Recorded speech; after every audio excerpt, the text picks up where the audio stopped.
ಇನ್ನು ಭಾರೀ ಮಳೆಗೆ ವೈಟ್ ಟಾಪಿಂಗ್ ರಸ್ತೆ ಏಕಾಏಕಿ ಕುಸಿದು ಬಿಟ್ಟಿದೆ. ಅದೇ ಕುಸಿದಂತಹ ರಸ್ತೆಯಲ್ಲಿ ಗೂಡ್ಸ್ ವಾಹನವೊಂದು ಸಿಕ್ಕಾಕೊಂಡ್ಬಿಟ್ಟಿತ್ತು. ಜೆಸಿಬಿ ಮೂಲಕ ಆ ವಾಹನವನ್ನ ಮೇಲಕ್ಕೆತ್ತುವಂತಹ ಕೆಲಸವನ್ನ ಇವತ್ತು ಮಾಡಲಾಗಿದೆ. ಬೆಂಗಳೂರಿನ ಬನಶಂಕರಿಯ ಕತ್ರಿಗುಪ್ಪೆ ಭಾಗದ ಶ್ರೀನಿವಾಸ ನಗರದಲ್ಲಾಗಿರುವಂತಹ ಘಟನೆ ಇದು. 10 ಅಡಿ ಉದ್ದ ಏಕಾಏಕಿ ವೈಟ್ ಟಾಪಿಂಗ್ ಮಾಡಿದಂತಹ ರಸ್ತೆ ಕುಸಿದು ಹೋಗಿದೆ. ಆ ಘಟನೆಯ ದೃಶ್ಯ ಸಿಸಿಟಿವಿಯಲ್ಲಿ ಸೆರೆಯಾಗಿದೆ ನೋಡಿ.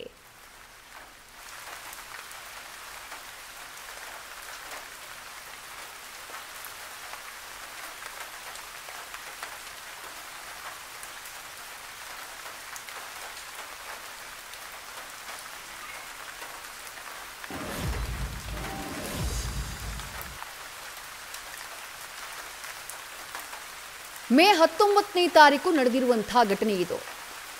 ರಸ್ತೆ ಕುಸಿದಿದ್ರೂ ಕೂಡ ಪಾಲಿಕೆ ಅಧಿಕಾರಿಗಳು ಸ್ಥಳಕ್ಕೆ ಬಂದಿರಲಿಲ್ಲ. ಆ ರಸ್ತೆಯನ್ನು ದುರಸ್ತಿ ಮಾಡುವಂತಹ ಕೆಲಸ ಮಾಡಿರಲಿಲ್ಲ. ಇವತ್ತು ನ್ಯೂಸ್ ಫಸ್ಟ್ ಈ ಬಗ್ಗೆ ವರದಿ ಮಾಡ್ತಾ ಇದ್ದ ಹಾಗೆ ದೌಡಾಯಿಸ್ಕೊಂಡು ಬಂದ್ರು ಪಾಲಿಕೆ ಅಧಿಕಾರಿಗಳು. ಆ ದೃಶ್ಯಗಳಲ್ಲಿ ಗಮನಿಸ್ತಾ ಇದ್ದೀರಿ. ಮೇ 19ನೇ ತಾರೀಕು ನಸುಕಿನ ಜಾವ 3 ಗಂಟೆಯ ಸುಮಾರಿಗೆ ನಡೆದಿರುವಂತಹ ಘಟನೆ. ಏನೋ ಕೇಬಲ್ ಕಾಮಗಾರಿ ಅಕ್ಕಪಕ್ಕದಲ್ಲಿ ಆಗ್ತಾ ಇತ್ತಂತೆ. ಅದರ ಪರಿಣಾಮ ಈ ರಸ್ತೆ ಕುಸಿದಿದೆ ಅಂತ ಹೇಳಲಾಗ್ತಾ ಇದೆ. ಆ ರಸ್ತೆ ಕುಸಿದಂತಹ ಜಾಗದಲ್ಲೇ ಒಂದು ಗೂಡ್ಸ್ ಗಾಡಿ ಇತ್ತು. ಆ ಗೂಡ್ಸ್ ಗಾಡಿಯನ್ನ ಆನಂತರದಲ್ಲಿ ಮೇಲಕ್ಕೆತ್ತಲಾಯಿತು. ಆ ಗಾಡಿ ಕೂಡ ಈ ಕುಸಿದಂತಹ ಜಾಗದಲ್ಲಿ ಅದು ಕೂಡ ಕುಸಿದು ಹೋಗಿತ್ತು. ಯಾವ ರೀತಿ ಕುಸಿದಿತ್ತು ರಸ್ತೆ ಅನ್ನೋದನ್ನ ದೃಶ್ಯದಲ್ಲಿ ಗಮನಿಸ್ತಾ ಇದ್ದೀರಿ. ಸದ್ಯಕ್ಕೆ ಪಾಲಿಕೆ ಅಧಿಕಾರಿಗಳು ಅದನ್ನ ದುರಸ್ತಿ ಮಾಡುವಂತಹ ಕೆಲಸದಲ್ಲಿ ನಿರತರಾಗಿದ್ದಾರೆ. ಸುಮಾರು 10 ಅಡಿಯಷ್ಟು ಉದ್ದಕ್ಕೆ ಈ ರೀತಿ ರಸ್ತೆ ಏಕಾಏಕಿ ಕುಸಿತ ಆಗಿದೆ. ಅಂತಿಂಥ ರೋಡಲ್ಲ, ಬಹಳ ಭರವಸೆಯ ರಸ್ತೆ ಅಂತ ಹೇಳಲಾಗುತ್ತೆ ವೈಟ್ ಟಾಪಿಂಗ್ ರೋಡನ್ನ. ಆ ವೈಟ್ ಟಾಪಿಂಗ್ ರಸ್ತೆನೇ ಈ ರೀತಿ ಕುಸಿತ ಆಗ್ಬಿಟ್ಟಿದೆ. ಈ ಘಟನೆ ಹೇಗಾಯ್ತು, ಏನೇನ್ ಸಮಸ್ಯೆ ಆಯ್ತು, ಯಾವ ಕಾರಣಕ್ಕಾಗಾಯ್ತು ಅನ್ನೋದ್ರ ಬಗ್ಗೆ ಸ್ಥಳೀಯರೊಬ್ರು ಮಾತನಾಡಿದ್ದಾರೆ, ನೋಡೋಣ. ಅಲ್ಲಿ ಜೋರಾಗಿ ಮಳೆ ಬಂತಲ್ಲ, ಮಳೆ ಬಂದಾಗ ಒಂದು ಡ್ರೈನೇಜ್ ಈಗ ಕೇಬಲ್ ಪೀಸ್ ಇತ್ತು, ಅದರೊಳಗಿಂದ ನೀರು ಪಾಸಾಗಿ ಇಡೀ ಇದು ಕುಸಿದೋಗಿದೆ.